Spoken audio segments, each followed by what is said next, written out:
I don't see anybody scoring on my timeline for Pena.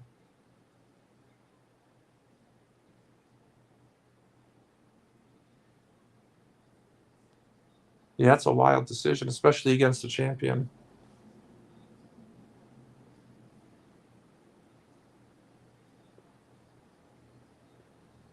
Well, regardless of that call out, I'm pretty sure the UFC is doing Kayla versus Pena next. So, Pena, man, what odds do you set her at? What odds have to be high enough to get people to want to take a shot after not only did she look terrible here, but she lost? You always see historically people get underrated, actually, if they just came off of a robbery win. And people get overrated if they come off of a robbery loss because people they want some karmic justice. So they're like, oh, they got robbed last time, so they're going to win this time in really dominant fashion somehow. Or, oh, this fighter won the robbery last time, like Pena here, so karma will get them this time and they're going to get trounced. When, again, I'm not saying that Pena should be anywhere close in the odds there, but I do expect people are going to be extra heavy on Kayla Harrison, even more so than they otherwise would have been based on not only this performance from Pena, but the bad decision going her way. People are going to want that karma to go the other side. And yeah, you're going to have a very steep line there for Kayla Harrison. Probably not minus 1,200, but probably not anything in the 4-digit range, not minus 1,000 or above, but probably still many, many hundreds, very, very steep here. I would imagine it's somewhat similar to maybe a Nunes versus Pena line, maybe like 600, 700, something like that. I can't imagine that's remotely competitive in terms of the line. Well, with that steaming pile of horseshit aside, we now have the main event here, an actual good fight. Again, congratulations for everyone who stayed awake through that piece of shit. We have Khalil Roundtree taking on Alex Pereira. Now, don't get me wrong, absolutely undeserved title shot here for Khalil. There's literally no argument you can ever possibly make for him deserving this. Resume ain't that good. There's other fighters currently who have better resumes than him in the division on win streaks, and not only that, usually, historically, when you get a matchup like this that's just so undeserved, it's because the division shook out in a certain way where maybe another more deserving contender's injured, or maybe they just fought too recently and the champion needs to get a fight themselves. That's not the case here. Alex taken, what's this, his third fight in 6 months now. He's had a very active career as a champion. He's had a lot of quick turnarounds. Ankalaev is a much more deserving opponent here, so there was no reason for them to make this matchup, but they did. It's completely undeserved. However, it's actually still a fun matchup. One of the better kickboxers Alex has faced in his MMA career. Of course, he has an actual kickboxing background, so he's faced real kickboxers. It's not like this is anything new for him, but it is worth noting that with the small MMA gloves and the takedowns and the different kind of angles that can potentially be applied, there is also with the cage as well, there's some differences in the octagon. It's also much bigger of a space. You don't have the corners to cut off your opponent, so there are some differences, and Khalil is one of the very best kickboxers that Alex has faced in his career. Also worth noting that regardless of where they're fighting, it's worth noting that Khalil is one of the bigger hitters that Alex has ever faced in his career, kickboxing or MMA, and he's certainly a harder hitter than Israel was at 185. And we saw Israel almost put Alex out at the end of the first round in their first UFC fight. We saw him also rock him when they faced each other in kickboxing before the UFC, and we saw him actually put him out cold with 2 punches, a 2-punch combination. Actually, a third one landed, but it was unnecessary when they fought the second time in the UFC, the 4th time overall. So if Israel can put him out cold like that, absolutely Khalil can if he lands clean and hard. This man has over a dozen knockdowns in the UFC. He has been knocked out and flatlined himself by absolute bums, which is, of course, a big concern, and why you're seeing him still as a decided underdog here. Johnny Walker absolutely flatlined him, the only knockdown that Khalil has taken himself. But he did also get stopped by elbows. Elbows actually from Johnny Walker, too. By elbows, though, also from Juan Cutelaba, another not very good fighter, to say the least. So, yeah, if those fighters can stop him and knock him out, of course Alex can. Alex is one of the best technical strikers in the UFC, one of the heaviest hitters ever in UFC history. If he lands clean and hard, Khalil's going to sleep. Make no mistake about it. However, the point is, if Khalil lands clean and hard, Alex is also going to sleep, and that has not applied for pretty much any fight of Khalil or of Alexis so far in the UFC or MMA, aside from Israel. Like, he fought Sean Strickland. Like, Sean's not knocking him out. Come on. Like, Israel Adesanya isn't even a big knockout artist in MMA. He couldn't cleanly put out Derek Brunson, who has an atrocious chin, rocked him like 800 times, still couldn't put him out, just got a TKO. And yet he flatlined Alex. So don't get me wrong, Alex way bigger than Khalil, which is funny since he formerly was a 185er. And moving now up to take the light heavyweight belt, Alex it is, but still way bigger than Khalil. Bigger frame, much taller, better technical striker, more power, probably the better chin as well. But again, Khalil has one hitter quitter power here. And, you know, if the fight's a pick-em, that's one thing, but Khalil is a 5-1 underdog here, minus 500 for Alex. There's just no chance in hell I'm laying 5-1 on Alex. I do think it's a dog or pass. I don't think there's great value or anything in Khalil. Personally, I did not actually bet him. I think we have a small official bet from one of the handicappers on him, maybe. But I personally did not bet him. But I do think it's dog or pass still. There's no chance in hell I'm laying 5-1 on Alex. If you are going to bet Alex, the best way to do it would be to bet him by TKO. It's around minus 250. I would be surprised if he gets a submission. I guess a decision could potentially be possible if they slow down or if they're particularly gun-shy and respectful of each other. But I think most likely either way we're getting a knockout here, and it's definitely weighted towards Alex. So probably a knockout in the first half of the fight here, probably a knockout for Alex. But again, this is one of the more dangerous opponents that he has faced in the UFC. Like, yeah, he fought Yuri twice, but Yuri's not a one-hitter quitter guy. You see them showing the highlights there. Yuri, go look at his knockouts. He knocks guys around with a bunch of combinations and ultimately finishes with like a 57 punch combination where 35 of them landed, and eventually he put them down for a TKO. That's how Yuri gets stoppages. He doesn't just one-hitter quitter you. Khalil, he doesn't have a ton of one-hitter quitters, but he has a ton of fights where he drops a guy hard, like you see there with Gokhan Saki, former very technical kickboxer, actually, who came over to MMA. Big upset there from Khalil. Already did the deed once in a similar situation there. Maybe he can do it again here. But he's not a big one-hitter quitter in terms of he hits you and then you just instantly go to sleep. But he hits you and the fight is changed. Either you're rocked and a finish comes right after, or you're rocked and beat up and hurt to the point where you're just not the same fighter. You're not fighting effectively. And maybe he decisions you, or maybe he finishes you then in another round. But he hurt you to the point where you stopped fighting to the best of your ability, stopped fighting like you were earlier in the bout. So I would say Alex certainly has the better one-hitter quitter power, where he just lamps guys and the fight is a wrap. But I would say Khalil has almost as good of a shot to hurt fighters. And again, in this situation, they can both one-hitter quitter each other. Make no mistake about it, I'm not making a case for why Khalil is even on Alex's level or why he should be able to reign in this division if he happens to win the title. I don't think that's happening. I think he would lose it. But he can go out there and lamp him. I just think, I see so many people just almost autopiloting a parlay with Alex here. And yeah, I think you'll probably be right. I think he'll probably win by knockout. But I don't think there's actual long-term value at minus 500.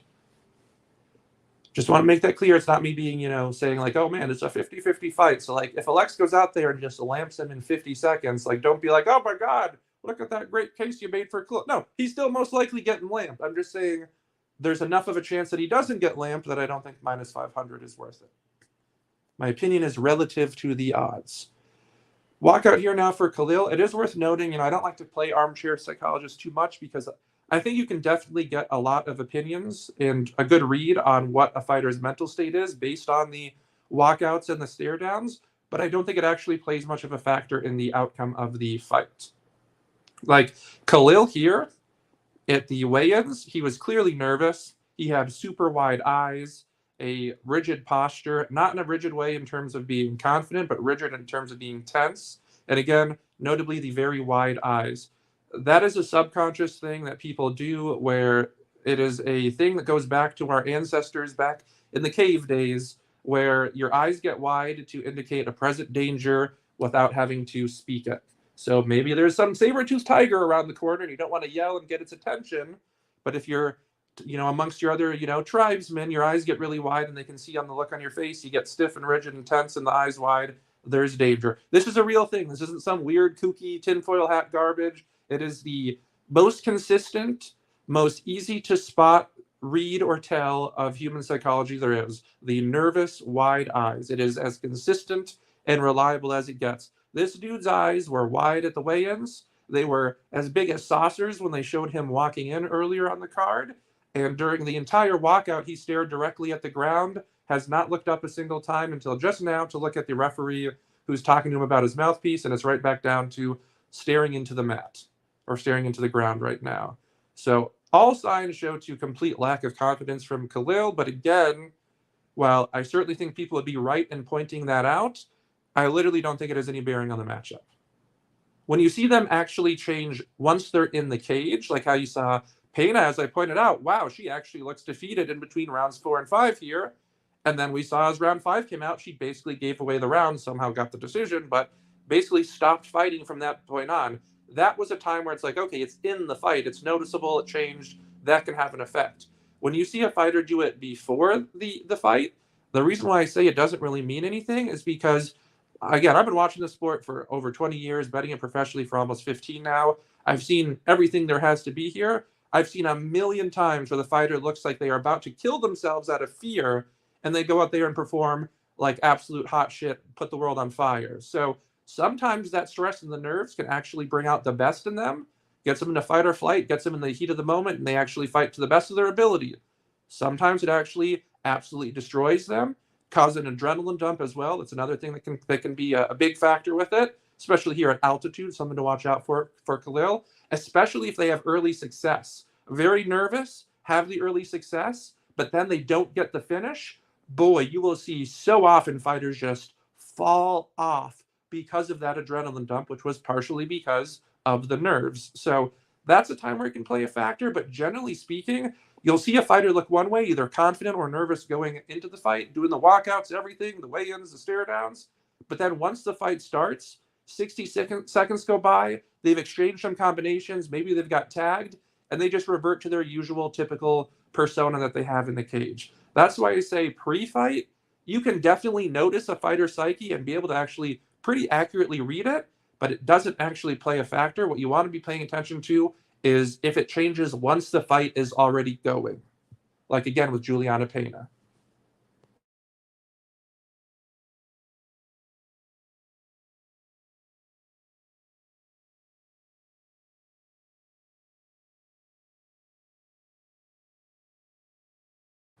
I mean, if you want one example of where a fighter looking nervous actually did seem to have an effect on the fight, look at Megan Anderson against Amanda Nunes. She looked like she was going out there literally like for her death, like she was going out to be executed by hanging or something. She had the literal most nervous look you've ever seen a fighter have, and she fought the most nervous you've ever seen a fight and just got eviscerated as soon as it started. On the flip side, the GOAT, John Jones, go watch his fight against Stephan Bonner, even some of his later fights while he was a champion. There were multiple walkouts where this dude looked nervous as hell. Eyes as big as saucers, darting all around. That's another thing I forgot to mention when you see that the wide eyes and their eyes are moving all around the room. Watch the Khalil Roundtree walk-in that they showed at when you entered the arena. They showed at the start of the broadcast, like I think it was maybe after the Kayla Harrison fight to start. He not only had the wide eyes, but he was just darting all around, like looking left, right, just darting all around, like the dude was on meth or something. Again, very, very nervous. So John Jones, we've seen that from him multiple times. Then he goes out and puts GOAT performances. One of them was Stephan Bonner, which is one of his breakout performances. He already kind of had a breakout performance before that, but that was the one where people actually went, whoa, this isn't just a prospect. Maybe this guy is actually a future champion. There were literally people after just that fight going, future champion John Jones. So you can be incredibly nervous like he was there and still go out there and set the world on fire. You can be incredibly nervous like Megan Anderson was and look like a sheep to slaughter from the opening bell until you eventually got slaughtered. So again, I think the whole armchair psychologist thing that people try to play, it's sort of a controversial thing pre-fight. I think the reason it's controversial is because you have two sides who don't quite see the clear picture. One side goes, no, look, you can tell. Like I can clearly tell this fighter's nervous or this one's confident. And then the other goes, yeah, but look, you said about this guy, and then he still went on and won the fight. So both of them are right. The people noticing that fighters look nervous are right. They are nervous. The people noticing, though, that it doesn't have an effect on the matchup are also right. That's the ultimate reality of it. And again, as someone who has actually prepared fighters, whether it's helping them with like game plans, doing tape study, but also even been there during camp and stuff, I've seen a fighter be incredibly confident all camp. They're totally well prepared, relatively injury free, no reason to have issues in terms of their confidence, and yet fight day shows up, they wake up and they just got the nerves out of the blue, completely just not even like almost like crippled with fear, almost is a good way of saying it, like where the nerves are just eating them away because they're going to get out there, put their body on the line in front of all these people and everything. Sometimes it just gets to them, but then again, as the fight starts, they'll even tell me after, like, man, I was so incredibly nervous, we touched gloves and I instantly felt totally comfortable, and it was just one-way traffic after that. Finally, now to the intros after it seemed like the longest walkouts ever. I think Yoshihiro Akiyama has literally the longest walkout in UFC history. It was like his first or second UFC fight. This dude literally walked out for like 15 minutes or something. Like, it was seriously like minute after minute after minute. It had to be the longest walkout in UFC history. See the tail of the tape there, Alex Pereira, 37 years old. Not super old for light heavyweight, but getting up there. 6'4" versus 6'1" here, 205 both at the weigh-ins, but certainly Alex was heavier after rehydrating. It's heavier now in the cage. According to social media, he ballooned back up to 230 for this fight. I mean, he's a legitimate heavyweight. If he goes to heavyweight, he probably would weigh in. I mean, I'm assuming he would put on maybe a little bit of muscle, certainly not diet as hard, and maybe be like 235, 240, and be 6'4". Like, that's kind of what John Jones is. John Jones, well, he was kind of chubby last time. What was he, around 250? 6'4". So John Jones leans out, which it looks like he has for this fight. Looks like he's on some post-USADA supplements now and has a six-pack again. So we'll see what he actually weighs in at, but he's probably like 245-ish, around there. So Alex wouldn't be at a particularly big size disadvantage, if at all, against some of the opponents. Like, look at Gelton Almeida. He probably weighs less than Alex. And he's also not a tall guy either, whereas Alex actually has the height and reach at 6'4". He'd be one of the tallest heavyweights ever in UFC history. There's some 6'5" guys and 6'8", and like, well, there's like Wes Sims back in the day, some big giants like that, Tim Sylvia. But generally speaking, a lot of heavyweights are 6'1", 6'2", maybe 6'3". They're usually just chubby 205ers or chubby 185ers or even 170ers. Joe Riggs, former UFC welterweight title challenger, although, like the Roundtree here, totally undeserved and actually got smoked easily in the first round. But he used to fight at heavyweight and eventually fought in the UFC down at 170. He didn't fight in the UFC at heavyweight, but he had fought at higher weight classes. I think he fought at least middleweight, I know. I think that was the highest he fought in the UFC. And like I said, previously fought it all the way up at heavyweight. So that's usually kind of what you see from heavyweights in MMA. Like, look at Parker Porter. You think that dude's like actually a legit heavyweight? No, he's just a blown up, like, probably 185er. Look at Jared Cannonier. That dude was a solid heavyweight. No one was sitting there going, oh man, he's way too small for this division. He dropped down to light heavyweight. People went, oh wow, way better weight class for him. He looks much leaner. He wins there. And then in his post-fight interview, he's like, oh, I'm dropping down to 185. And Joe Rogan was like, what? Are you serious? What? He's like, oh yeah, that's my real weight class. And everyone at home, myself included, was going, wait, really? That's probably going to be too much. And then the dude drops to 185 and looks like one of the best athletes you've ever seen in the UFC in terms of his physique. So, again, you have to understand what you're getting with most heavyweights. And if Alex were to move up, he would maybe not be one of the heaviest guys, but he'd be one of the tallest, one of the biggest framed, and he'd be a lean 230, 235, 240, not a fat, blown-up, chubby one. He'd have efficiency to his game. Of course, the issue for him at heavyweight, though, is, well, his power and his striking can hang with any of them. Ooh, the grappling could be an issue. Like, there's guys who are not even great grapplers who just their size and strength alone might be able to get him down. Let's not forget, he fought at Salt Lake City before here. He fought Jan Blachowicz. I picked him there, but I did not think he was going to win after the first round. He lost the first round, got grappled, got his back taken, almost subbed. And then, thankfully, Jan, who around 40 years old, I guess, was a bit washed. He actually gassed worse than Alex. And it was a very tentative striking matchup for the most part after that Alex kind of edged out, 29-28 by decision. One of his worst performances of his career, kickboxing or MMA, in a win. Certainly, I would say his worst UFC performance in a win. And this is, again, same location, Salt Lake City, at altitude.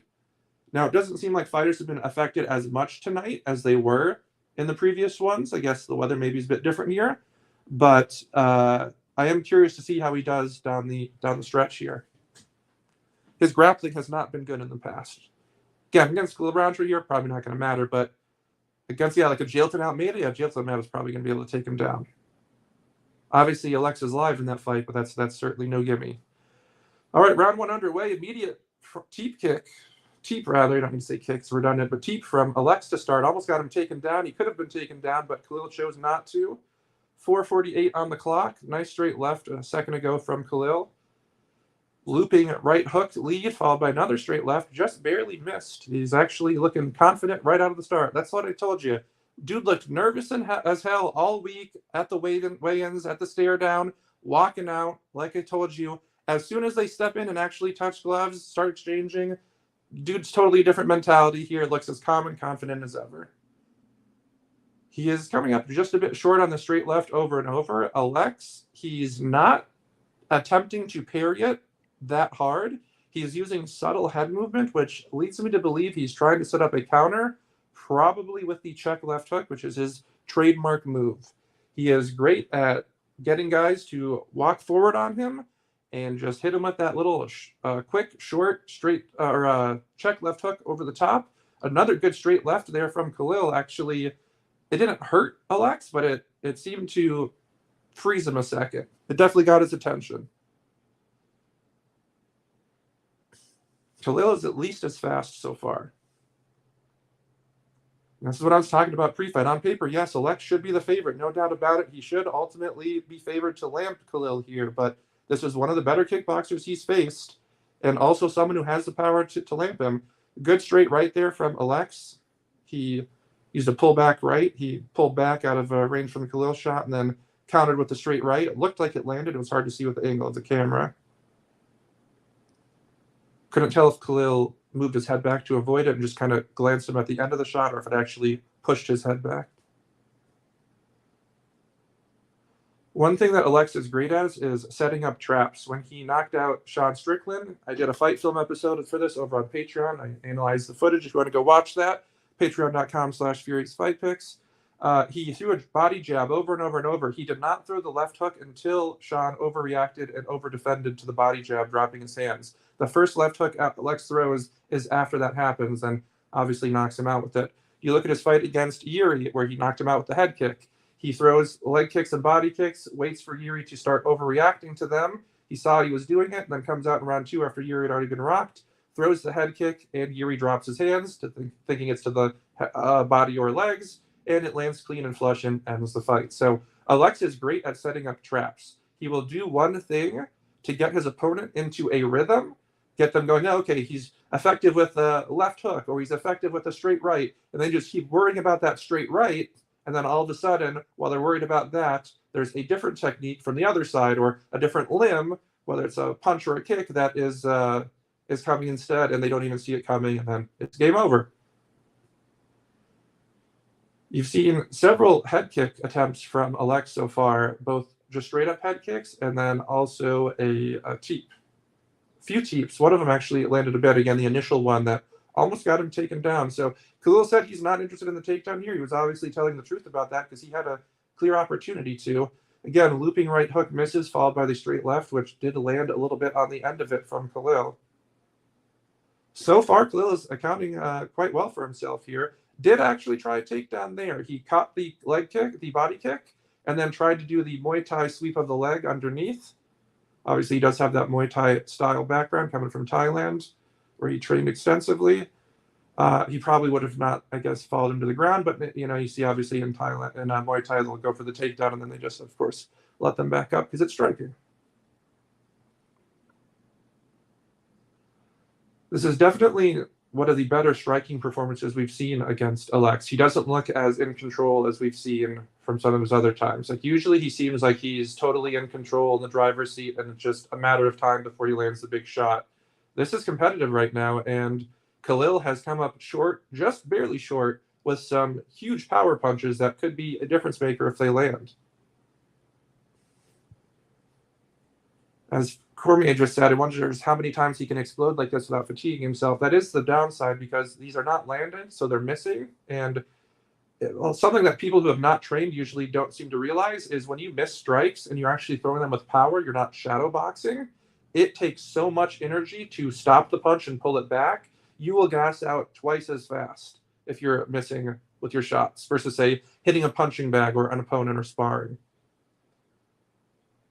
It's very hard to actually replicate when you're just shadow boxing because your mind subconsciously wants to slow down the punch when you're shadow boxing because you know there's not a target. Even if you try to punch through and just throw as hard as you can, your mind subconsciously will usually slow or stop it. Whereas when you're actually thinking there's a target there, that doesn't happen. And then at the last second, you have to pull it back. Boy, is it fatiguing. End of the round there. Again, good stuff from Khalil so far. Is he, clearly winning the fight? No. But this is one of the better striking performances we've seen from someone against Alex.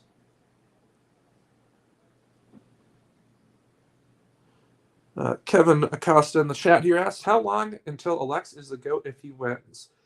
This performance, I would say, probably doesn't really do anything for it, but this man is on the fast track to being one of the GOATs. I think the thing that will hold him back is he has the loss to Izzy, of course. So even though he beat Izzy, which is a great win for him, the fact that he also lost close to it kind of negates that win a little bit in a way.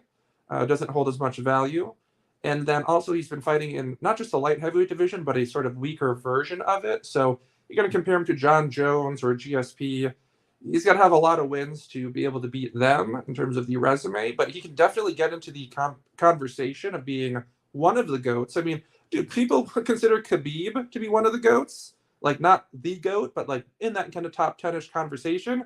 Dude fought like 3 or 4 truly top guys. He has like 4 top 10 opponents in his career. Dude's nowhere near the GOAT conversation because he just didn't stick around long enough. 29-0, be damned. If he had stuck around, maybe he would have been. But, look at the big upsets we've had throughout MMA history. They fight for a reason.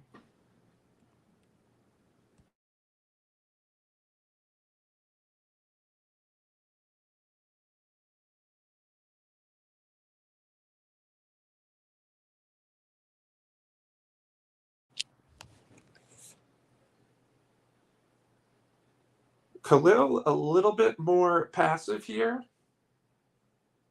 And his punches a little bit slower, more than a little bit actually, noticeably slower. Might actually be seeing some fatigue here.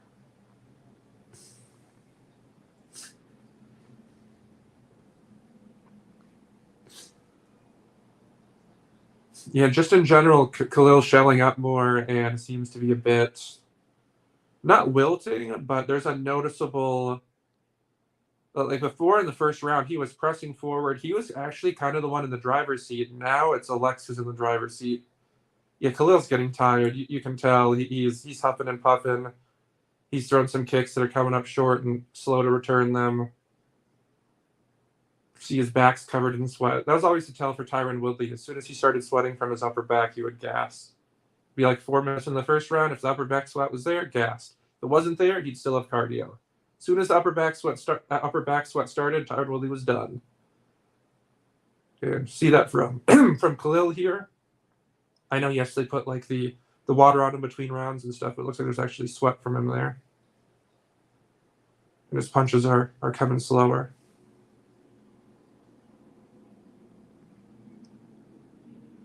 In general, the flow, too, he was more taking the center and even pressuring a bit at times in the first round, Khalil. But here in round 2, he's actually fighting off of his back foot far more. He was a bit in the first round, but he's doing it more so here. And it looks, based on the posture and the sort of expression and mannerisms from Alex, it looks like he's picked up on something that he's trying to target. This is how he started looking against Strickland and Yuri before he eventually got the kill shot. Chuck Liddell used to have this back in the day too. Like if you look at right before his stoppages, like right before, you would always see like this, like they literally say Chuck's got this look in his eyes. It became like a meme because when he was on, he would get this look in his eyes, but you can see he was just about to go into kill mode and then the fight would be over. It looks like Alex in that first round was having a bit of difficulty figuring Khalil out. Maybe not difficulty, maybe just was being more intentionally patient given the danger of him. Whereas right now it seems like he's in a bit more of a kill mode. You can just get that sense from fighters sometimes where they're in more of a just kind of, autopilot, almost letting things happen versus pressing to make something happen. Oh, big shot by Khalil there after a missed head kick by Alex. I don't know if it actually knocked him down. He went down, but it looked like he was more off balance. He sprung right back up. It was a clean shot. Loopy right hook landed. Again, it was a missed head kick by Alex if you're not watching, and it went over the top of Khalil's head, so he had to spin around. And as he was spinning back in position with his back turned, Khalil landed a right hook to his cheek. A right hook to Alex's right cheek because his back was turned. So he didn't see it coming, and feet were all out of position. He was spinning, so we'll get a better sense on the replay. Maybe he got hurt a bit and then popped back up, but it looked like he wasn't hurt at all, and it was just more that he got his feet out of position and kind of pushed down. It's something you have to watch out for when it comes to guys getting rocked on the feet or knocked down. You have to look at their foot position because that good left straight again there from Khalil. He seems to struggle with landing it as far as when he throws it initially, but if he throws it in a combination, he tends to land it. Because there, he threw a straight left and then I think a right hook and then the straight left again. The straight left and the right hook both missed, but then the second straight left at the end of the combination landed. He seems like he's getting a little bit tired. Like he had a second win there. It seems like he's getting a bit tired. Oh, big head kick there lands from Khalil. Didn't really block it there, Lex, but he ate it just fine. I was going to say earlier, so what you need to watch out for when fighters get, here's him getting knocked down. But that actually does look like it buckled his legs. Yeah, that buckled his legs legit. That was legit. That legit hurt him, knocked him down. The head kick just barely got part of the glove on, so actually did sort of block it, but most of it got through. As I was going to say about the knockdown is that one thing you need to watch out for, this is very important, especially if you're live betting and you're concerned about a fighter being rocked or not. A lot of times you'll see a fighter stumble backwards or their legs will look like they buckled or they even get knocked down, and commentators and fans and the live betting lines all overreact because they think they got hurt. Not the case. It's actually just them having their feet out of position. Like if you're standing straight with your shoulders, your legs as far as your shoulders, and you're just straight up squared with someone, and they push you, very easy to fall backwards. If you're standing in a position like fighters do with one leg in front, one leg in back, and you're bladed, much, much harder to get pushed down. So you'll see fighters where they're in basically that situation where their legs are just not in the position where they're bladed properly, and they get pushed and they get stumbled back because of the punch, just because it's off balance, not rocked, or they actually get even knocked down just because they were tripping over their feet, or it's a case where they just basically get pushed down by the punch. So there's a lot of fake rocking and fake knockdowns in MMA. Not fake because it's rigged, but fake because it looks like they're rocked when they're actually not. I was thinking that's maybe what happened there with Alex. Not the case. As I said, you can usually tell in the replay. Definitely could tell there. 100% his legs buckled. He was rocked. Good left again there from Khalil. Looked like more of a hook that time. Looks like that actually hurt Alex. He's backing up. A bit red in the face right now, moving a little bit sluggish. Seems like he's showing a good poker face, but he actually was stunned a little bit there.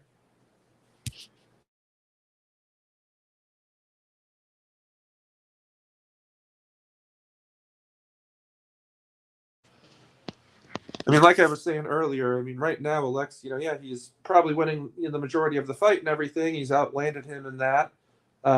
He seems to have the fresher cardio, but this was a competitive fight. Does he look like he's minus 500 here? I do not think so. It's like I said pre-fight. I'm picking him to win. He should be favored, but minus 500 just seemed dumb. Maybe he goes out there and he still lamps Khalil any second here and knocks him out with the KO of the year candidate. But even if that happens, based on the first 2+ rounds of this fight, almost midway through round 3 here, it has not looked like minus 500 for him. So larger point here that I'm getting is not just to brag about my analysis, but point out that if Alex fights another high-level kickboxer, it's worth noting he fought a high-level kickboxer in Khalil, competitive fight. High-level kickboxer in Israel, both fights competitive, 1-1.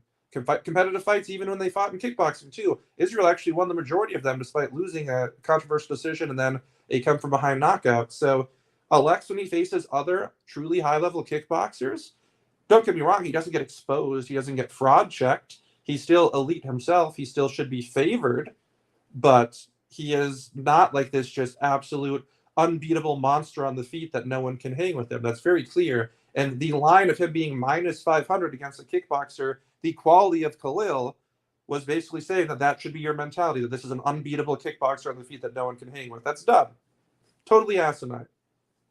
A lot of it, again, was Khalil didn't deserve the title shot, and people have that sort of karmic justice approach. Well, he doesn't deserve it, so there's no way he's going to win. And even if he does win, he's never going to be able to reign. There's so many guys that would beat him. So they just think, oh, well, he should never win because according to justice and merit, he shouldn't. Well, that's why Matt Serra went and got the upset win, because he went out there and absolutely did not deserve the title shot, had no business beating George St. Pierre, had no business ever reigning in the division. So all those points were applicable there, and yet he still went out there and got the TKO win because all fights happen in a vacuum. And so sometimes guys just have certain styles or certain weapons that can give their opponent problems. And regardless of if the matchup is deserved or not, you have to be aware of that. Also worth noting, when you have undeserved matchups, you have the potential for, of course, the underdog is never going to take that matchup lightly, but the favorite might. The favorite might go, oh, is this going to be easy? Maybe I'm injured. Maybe there's distractions, but I'll still take the fight. I want the money. You don't want to pull out because this is such an easy opponent. Happens all the time. And maybe Alex, with the quick turnaround and everything, maybe he shouldn't have actually fought here. Maybe there was an issue for him. Maybe he underrated or overlooked Khalil Roundtree. But regardless, whatever the issue is, whatever the reason is, he is in a very competitive fight through almost 3 rounds right now. I mean, who do I favor from this point going on? I still favor Alex, don't get me wrong. He still on paper is a better fighter and also seems to be the fresher of the two right now. But there's been some good punches that have landed on him. He's been rocked and knocked down. Although I don't know if did he put his glove down. I guess if he didn't put his glove down when he got rocked before, then it's not a knockdown. But if he did put his glove down, then it is considered technically a knockdown, or at least supposed to be. Although the UFC sometimes is inconsistent with how they score knockdowns and takedowns. Nice flying knee there from Alex. Looked like it just sort of glanced. Khalil, at this point, in terms of his cardio, he seems to be up and down with it, where he has moments where he gets a second wind and he's more aggressive and moving forward and has success. And then it only lasts for a short time.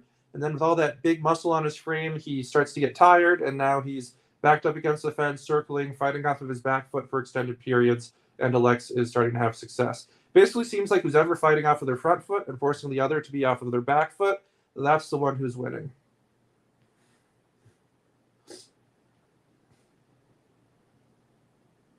Khalil right now is just basically in survival mode this last minute here or so of the round, just backing right up into the fence, not doing anything, eating some punches, some big knees here, maybe have landed, hard to tell by the angle.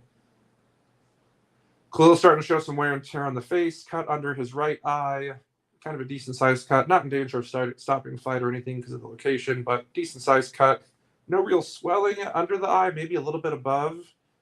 Cut over the bridge of his nose and some blood coming down from inside of his nose. Maybe a broken nose there, which is definitely going to hurt his cardio. I had deviated septum surgery not once but twice. And going from not being able to breathe out of your nose to being able to makes such a difference. You would think that obviously you still have your mouth to breathe out of, so it shouldn't really have that much of an effect. Just breathe out of your mouth. Nope, doesn't work that way. Even if you have the deviated septum fixed and then you breathe out of your mouth, you can breathe through your mouth so much better than you could before the surgery. You'll actually breathe through your mouth and your nose at the same time. You'll get air from both. And so you get so much more. So having your nose broken or bloodied or compromised, like the way Khalil does, he probably can't breathe through it at all right now. He's probably forced to only breathe through his mouth. And then when you're throwing punches and clenching your teeth and all the other stuff, it's just a very tough situation to get to, and at altitude on top of it. So his cardio already had some issues. I would expect it to become only a bigger issue if that nose really is as bothers as it seems like it could be. My nose is actually getting a bit stuffy here. I have some allergies or something. They just went teep for teep there. Khalil landed a teep and Alex nodded at him like, oh, good shot, and then threw a very hard, fast teep that was much better. The Twitter scores you see on the screen there, back and forth. Some people have it 29-20 at Roundtree. Some have it 29-20 the other way. Checking my Twitter, I see a similar thing. I see some scores for both sides here.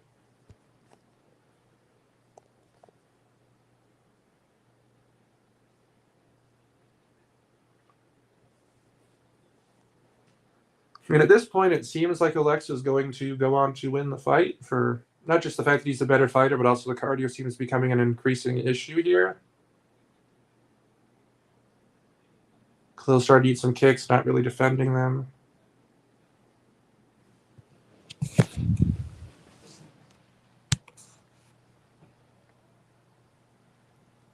Did he looked like he might have hurt? Alex might have hurt Khalil there a bit. Khalil's just starting to get beat up at this point. He's getting hit with the leg kicks that he's not defending. He's taking shots to the body, both the teep kick and some punches. His face is all cut up. He seems tired. He's backing up a lot more. Not pressuring at all, really, for the most part.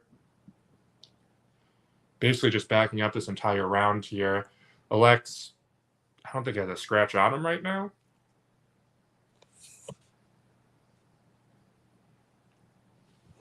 Waiting to see from the other camera angle again. They show in the replay there, Khalil, I guess, took a punch to the eye. It's a legit shot, though, that's legal, doesn't stop it. If the fighter does stop from a punch to the eye, that ends, the referee will stop it due to TKO, so can't do that if you're a fighter.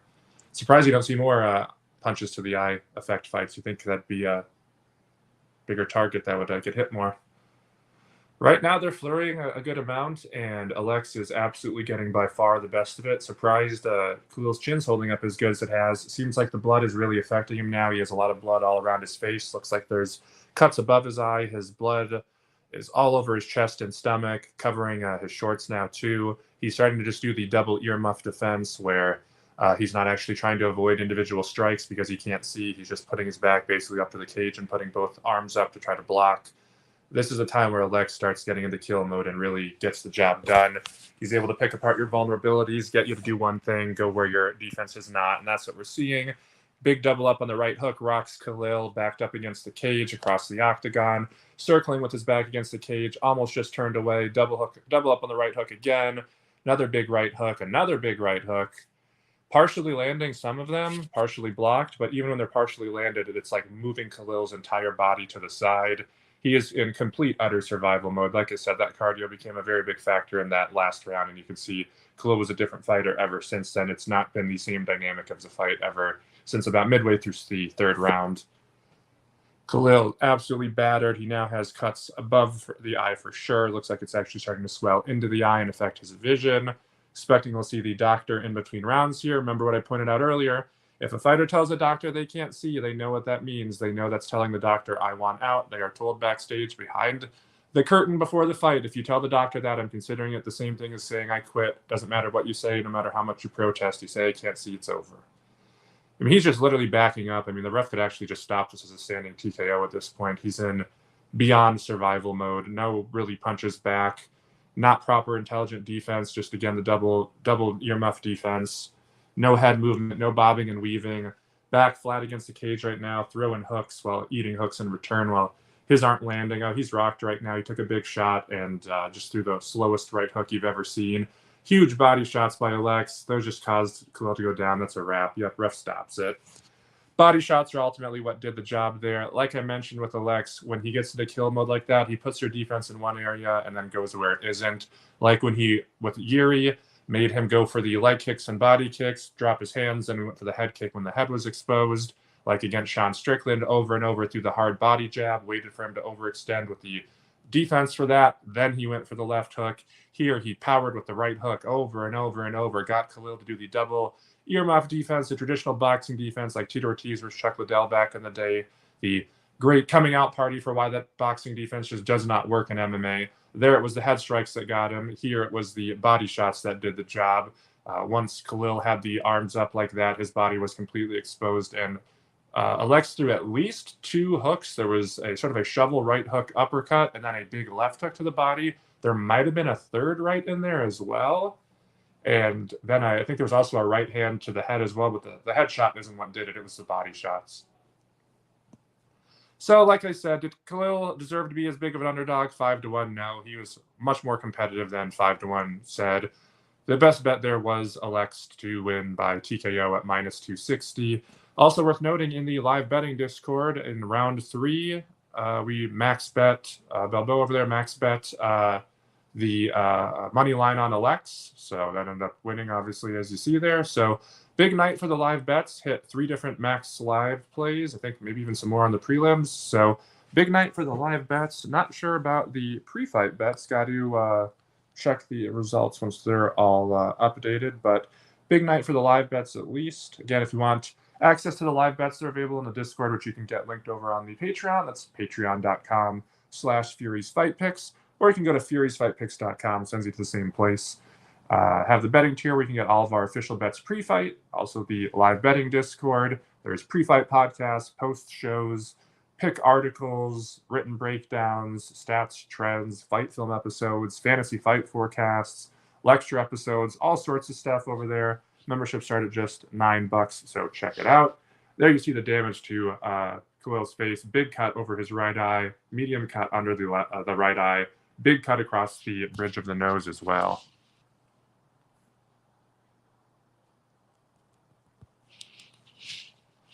Overall, obviously a stoppage win for Alex. I didn't think it was a bad performance. I just thought he obviously was in a bit of a competitive fight against someone who's a very skilled kickboxer. So in my opinion, the post-fight analysis for each fighter here should not be a bad performance by Alex or anything like that, or he's overrated or something. It should be people underrated the striking of Khalil.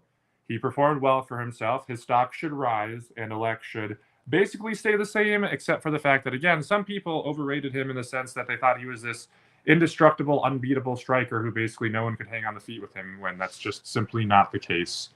There's never been a striker in MMA history like that, or boxing or anything else. Everybody can always be beat by somebody out there. Not to mention just a chance of a random lucky errant punch.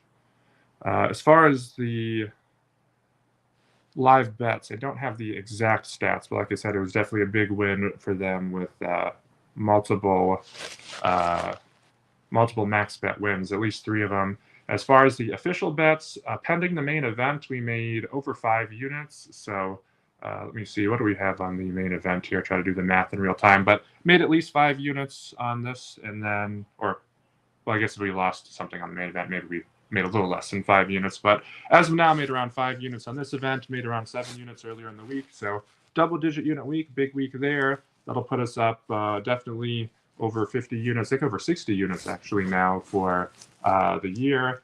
Should be close to like 360 units now, lifetime, all third-party tracked and verified. You can check all those records available on the site. Links to the third-party site are available there. Again, furiesfightpicks.com. Also, average bet size less than 2 units, so no padded records of any kind. And remember, even on the weeks where we don't have UFCs, we're still betting the other MMA events: Dana White Contender Series, Bellator, PFL, Cage Warriors, Octagon MMA, ACA, LFA. Always bets every single week, never a week off, usually dozens of bets per week. Showing the replays here. Want to see the replay of the finish. Want to see those body shots again.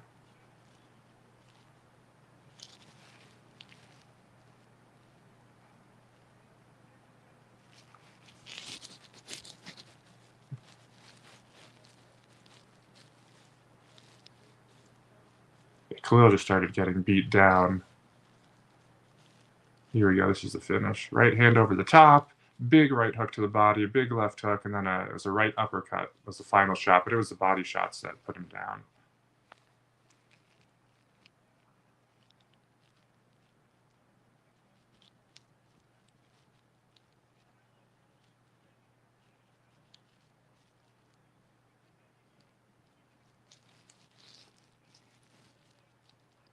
Asking Alex now who he wants to fight next, middleweight or light heavyweight.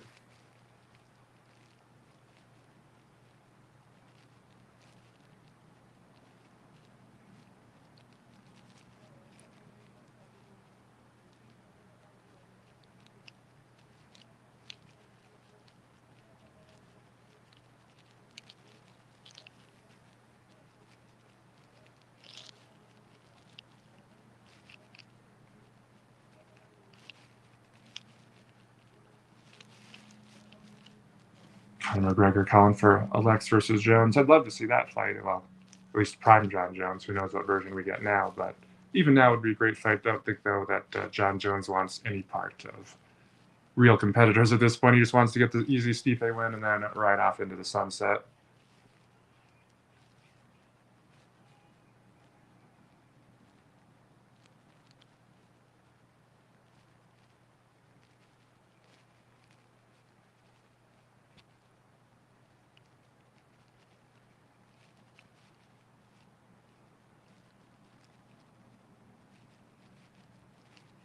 Talk to Khalil now.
Khalil has a gigantic bloody snot rocket dangling from his nose, which had to stop the middle of the interview where he asked Joe what to do with it and then awkwardly wipes it away while it's dangling. That's what I was talking about. When you get your nose busted up and starts bleeding, that's the inside of their nose. People think, oh, their nose is broken, the bones are positioned in a way where now it's like blocking.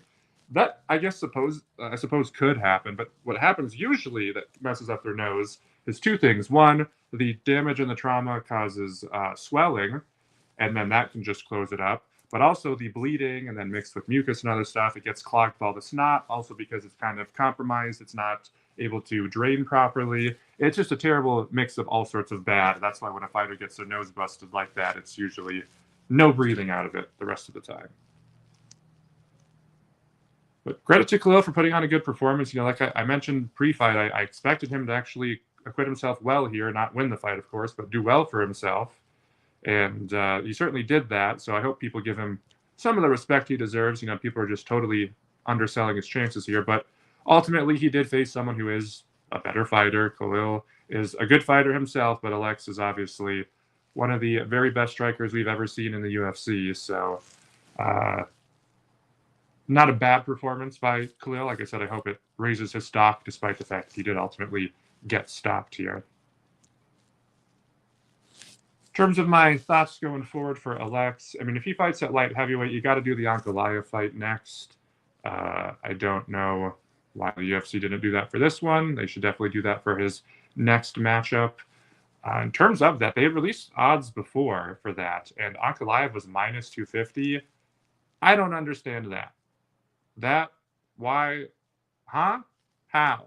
Even if you want to say Ankalaev should be favored, which even that I think is kind of a question mark.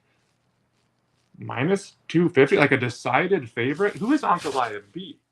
And not only that, better question, who is Ankalaev beat clearly and dominantly? The story of this man's career, something I talk about all of his breakdowns that I do for him, he's in fights that he makes more competitive than they should be. He'll be with someone who he's clearly far better than and should dominate, and somehow he lets it be competitive. He'll be with someone who's a competitive fight on paper, and it's competitive in practice, but then he finds an area where, he's actually excelling. Now he can actually turn it into more dominant. Nope, goes right back to just making it be extremely competitive. Like, he'll be a way better striker than someone who's just barely landing more than them to win a close decision. Like, he just doesn't put his foot on the gas in any capacity. So you have a guy in Alex who fights always to the best of his ability, maybe even you could argue overperforms at times, versus a guy in Ankalaev who totally underperforms. And if you take the fight on paper of their actual skill set, I still don't see how you get to a big favorite like that for Ankalaev. So if they're hanging that price tag again and they make that matchup in the future, I will tell you right now, I will be on Alex Pereira there. Pereira, he just obviously has the ground issues. Obviously, that's Ankalaev's best way to win, but just on the feet, Pereira is just so much more skilled and dominant there, more dangerous. Ankalaev has skills himself, don't get me wrong, but I would favor Alex there, not super confidently, not by a massive margin. In fact, I wouldn't say he should be minus 250 either, but certainly don't think Ankalaev. I mean, that line, I remember when I saw it, I was like, okay, did they accidentally like release an error and it's the flipped line? Then I was like, man, even minus 250 doesn't make sense for Alex, but that would make, I guess, more sense. Like, this line was just baffling. So I'm assuming once they actually officially book that fight and lines are made and widely available, I don't think you'll be seeing minus 250 for Ankalaev. That would be a silly line. Like I said, I would be on Alex there.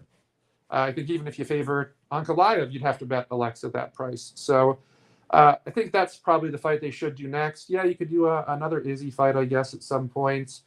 You could, I mean, not now with Izzy coming off the loss, of course, but at some point in the future, that fight is kind of like with Conor McGregor and Nate Diaz. That'll kind of always be in the background. They could both be shot fighters and washed, and they could still have it be like the retirement fight, and people would still want to see Izzy versus Alex. So that fight, there's no rush to try to fast track and get around to doing that. They can save that for any time. It doesn't matter what the context of the matchup is or their positions in the sport, excuse me, in the sport or the division. As far as heavyweight, I would like to see Alex eventually go to heavyweight, but I prefer to see him do it after John Jones is already gone, so he can actually fight for the title, because Jones doesn't want to fight anybody besides Stipe, of course. In terms of beyond Ankalaev at light heavyweight, man, that's the tough thing with this division. It's just not particularly stacked. As I was saying earlier, usually at any point in light heavyweight history, you usually have one good champion, and then they'll maybe have a foil.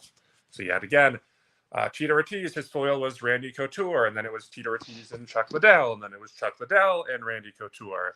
And then you had John Jones, and then there was John Jones and Rashad Evans had their trash talk, but it was just one fight because Rashad wasn't really quite on that level. John had, a few fights with some trash talk, but never really had that clear foil for the most part until Daniel Cormier. Then it was Daniel Cormier. Finally, we had the clear number one and number two guys that we, again, historically have had in this division.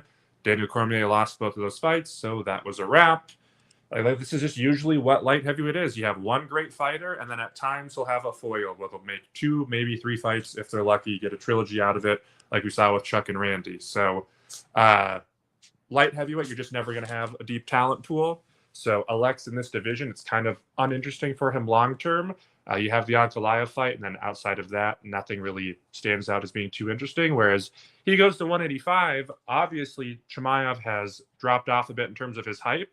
I've always thought he was very overhyped for a variety of reasons, and people have kind of started to come along to that idea now, finally. It's interesting that it took his outside the cage issues for them to finally determine that he's actually not that skilled in the cage outside of his grappling, but they finally seem to realize that. So Chimaev, I don't think is ever going to be any kind of dominant force, never did, still don't think that. However, stylistically, one of the better wrestlers and grapplers in that division, and that is Alex's weakness. Also, Bo Nickel, very green right now, certainly a ways away from getting a title shot. I mean, the UFC might fast track him. In fact, I'm sure they will, but he's still a bit of ways. I'm not sure if Alex will even be fighting still at that point.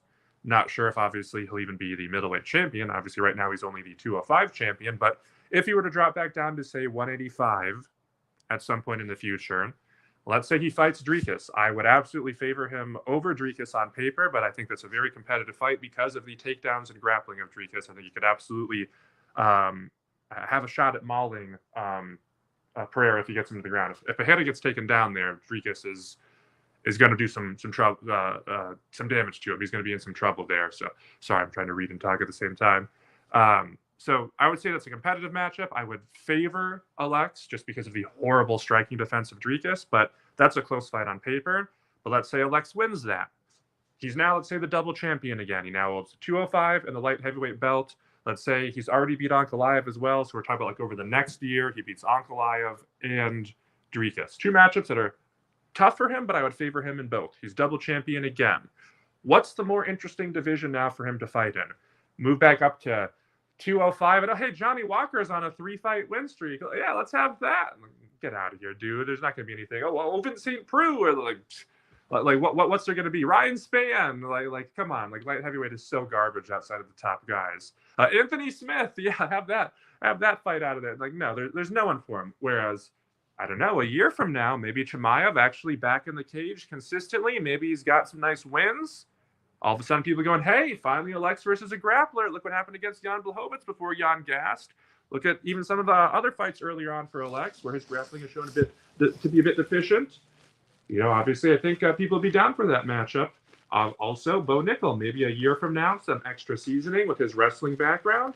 There's a very clear path to those being the future title challengers for not just Dricus, but whoever is, of course, this champion in middleweight division, but specifically for Alex if he chooses to drop back down. So at 185, I think there's some interesting fights for Alex. At 205, pretty much just Ankalaev. At heavyweight, I do think there's some interesting ones as well, but like I was saying earlier, I would like John Jones to be out of the picture first. Let John go out there, beat the reanimated corpse of Stipe Miocic, who has nothing left to offer. Stipe's last win, what was it? Was it like 4 years ago or something? His last fight was 3 years ago, and it was a knockout loss. Like, the dude's absolutely no justification for him being in a title fight here. The whole argument by Jones and Dana is, oh, he's the heavyweight GOAT. No, he's not. He has the most heavyweight title defenses in the UFC by 1. And that's only because no one can defend the heavyweight title because all the heavyweights suck throughout history. The previous record was 2. The dude defended it 1 more time and then got annihilated after. But sorry, dude's not the GOAT. There's a guy named Fedor Emelianenko.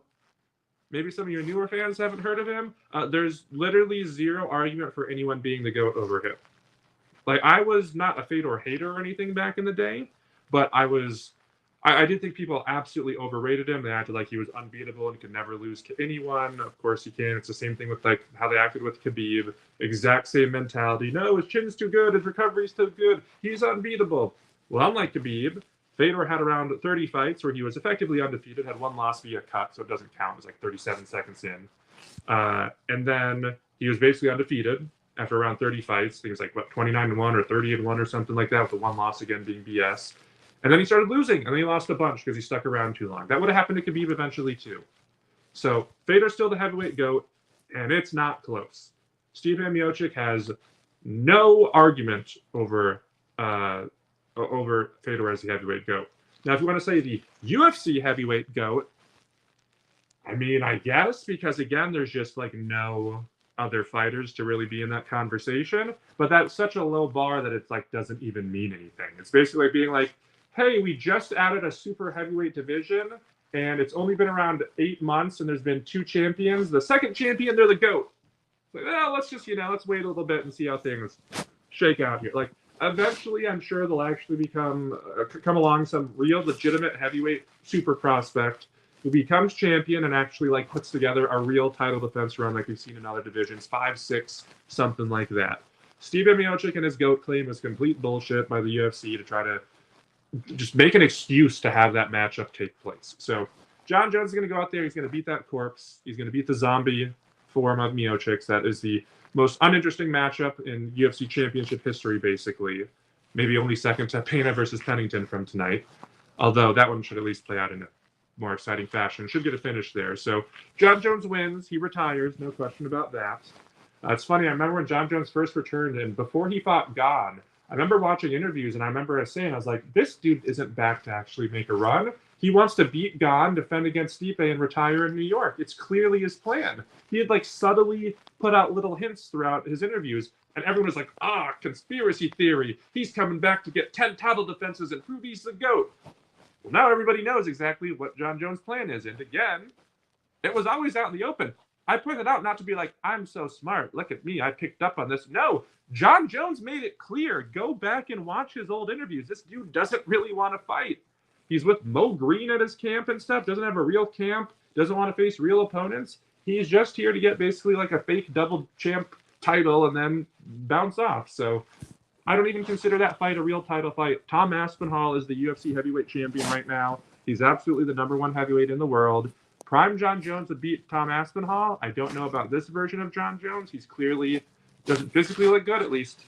Maybe now he looks a bit better after USADA's gone. And he has the six-pack again. We'll see on fight night. But in his first fight, he looked physically poor. He looked kind of sluggish in the cage. Didn't look great. I just don't have high hopes for John Jones being John Jones anymore. If he were to fight Alex in this current version, man, I might actually even favor Alex. Prime Jones, though, oh man, John Jones all the way, no question about it. So John Jones needs to just get out of here and clear up the heavyweight division so we can actually have the real title holder, Tom Aspinall, who's actually going out there and defending the belt now multiple times while he's the interim champion. Just insane. He's the best heavyweight right now. I would like to see maybe Alex eventually try his hand at heavyweight. As I was saying earlier, he has the height, he has the frame. He fights at 205 at 230 after he rehydrates after the weigh-ins. He posted it on social media, 230 or 231. So he's a big, solid heavyweight. He could even put on just a little bit more muscle, too, come in at like 235, 240. And unlike some of the other heavyweights who are blown up fat 185ers, he'd be a good size for that division. And, like, man, look at some of the fighters. Like, if he fought Marcin Tybura, you don't think he's sleeping him? Of course Alex is winning that fight. Like Alexander Romanov, maybe he gets a takedown in the first round but doesn't finish, and then Alex just beats him once he's gassed. Alexander Volkov's way taller, but probably gets stopped on the feet there with his terrible striking defense. Like, light heavyweight is not great in the talent pool. Heavyweight's even worse. So outside of like the very strong grapplers, Alex actually has a good chance against pretty much any heavyweight. And there's not a lot of strong grapplers in that division. Historically, we actually did have some good grapplers. There's Frank Mir, Nogueira. Fedor actually had good grappling, more so with the ground and pound, but he also had submissions in that and a good understanding of the grappling in general. Right now, who's the good grapplers at heavyweight? Jailton Almeida? Like, usually at heavyweight, we have like one good grappler, and then they kind of run game on the division. There was Randy Couture at one point, way back in the day. You had Cain Velasquez. You had Brock Lesnar. Usually the heavyweight champions, the one lone and dominant grappler, going against a bunch of bums who are fat and swinging punches from behind their ass. That's pretty much the history of the heavyweight division. So that's also why, again, you haven't seen guys actually reign for long, because just haven't been that complete, that skilled fighters. So right now, the trend is true once again. There's a lot of guys who are not great grapplers. Now, if Alex fought Tom Aspinall, that's probably one of the times where Tom's probably going to be looking to use his ground game. Now, he's not a great wrestler. He has some grappling, but he's not a great wrestler. He's a good grappler once he gets on top.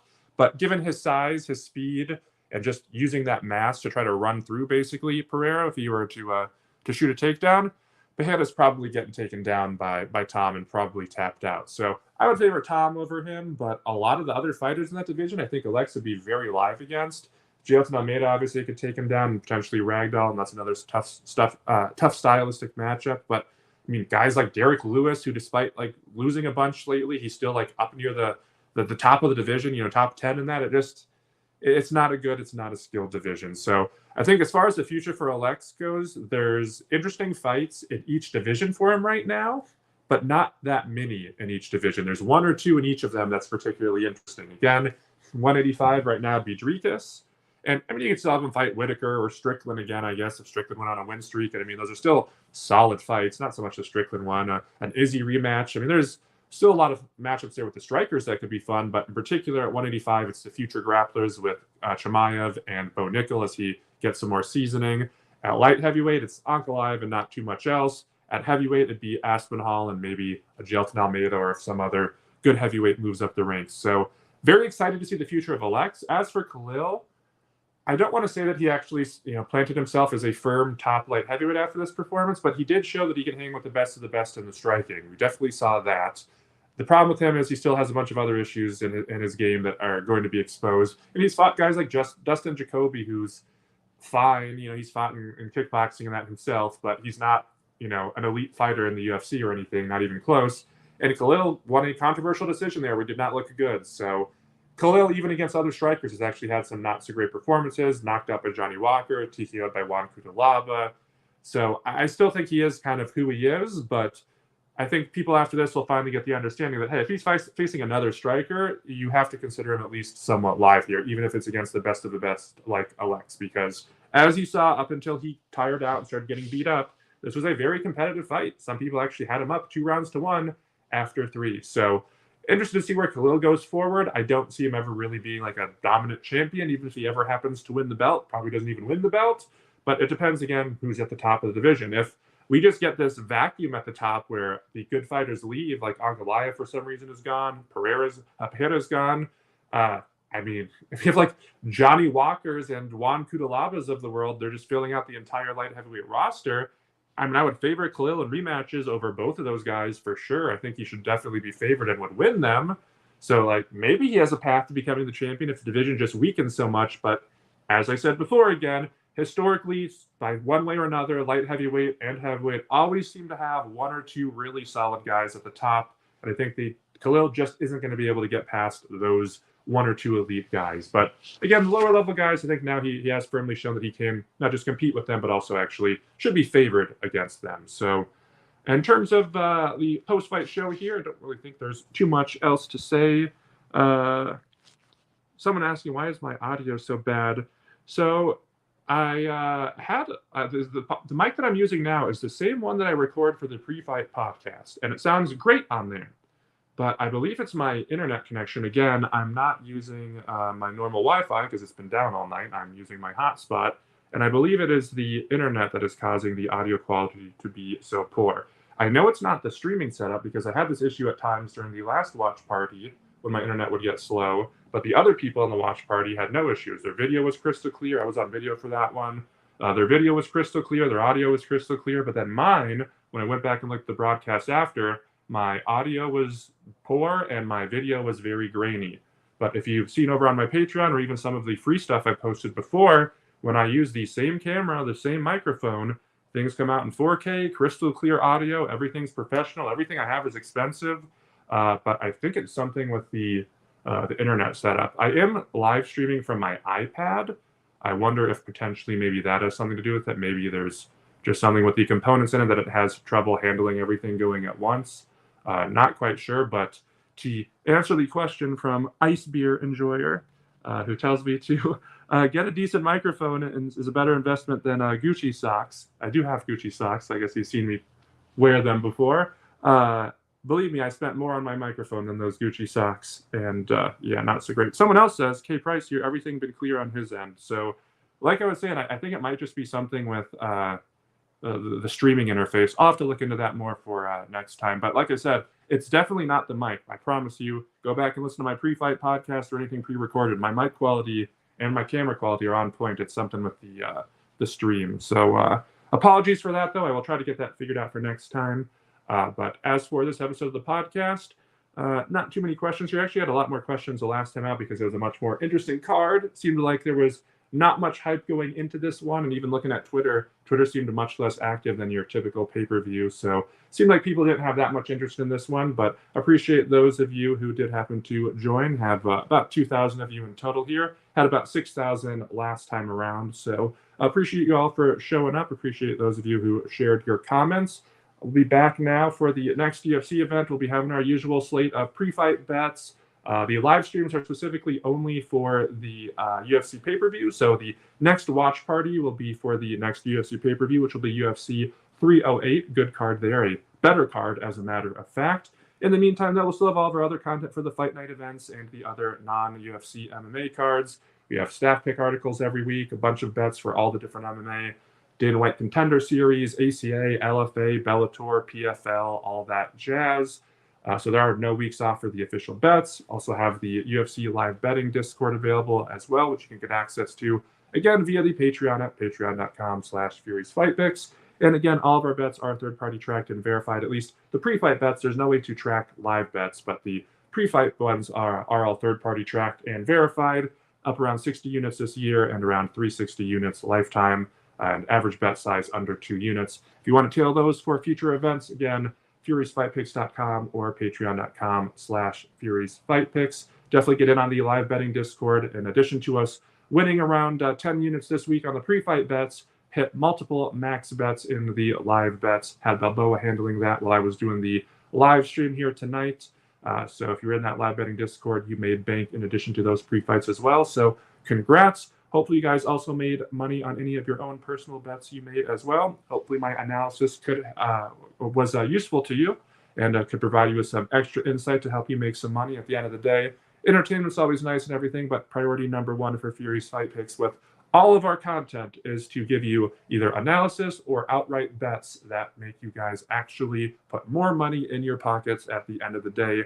No moral victories over here. We don't care about them. We only care about winning. And thankfully, this week was a big double-digit unit win. So congrats to all of you who tailed. We'll be back again next time for the live stream. Will be the next UFC pay-per-view 308, but we will be back next week with our usual string of content. That's all available exclusively over on patreon.com/furiesfightpicks. So thanks again for everyone who tuned in. I'm going to get out of here now. Have a good rest of your weekend.